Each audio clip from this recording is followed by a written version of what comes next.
అధ్యక్ష, big boss ఇంటి 6th captaincy task లో పోటీ పడి సుమనన్న అండ్ గౌరవ్ ఇద్దరు క్యాప్టెన్సీ టాస్క్ లో గెలిచి కెప్టెన్ అవడం మనం చూస్తాం. అండ్ ఈ రోజు సుమనన్న ఆడిన ఆట గౌరవ్ గౌరవ్ అని అడుస్తూ కేకలు పెడుతూ ఉర్రుతలు ఊగిస్తూ ఆ శవపేటికలో పనుకొని పిలిచి అరిచి గోల చేసి ఫైనల్ గా గౌరవ్ వచ్చి తాళం తీసి డోర్ ఓపెన్ చేయగానే ఉరుక్కుంటూ వెళ్లి గంట కొడతాడండి.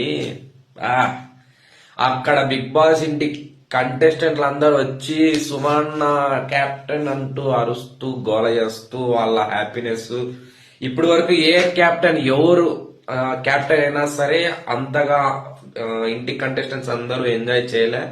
ఈ యొక్క సుమనన్న అయినందుకు, అంటే సుమనన్న అని మాత్రమే కాదు, గౌరవ్ సుమనన్న ఇద్దరు అయిన తర్వాత అందరూ వచ్చి ఎంజాయ్ చేయడం మనం చూస్తాం. చాలా మంచిగా అనిపించింది సుమనన్న కెప్టెన్ కావడం.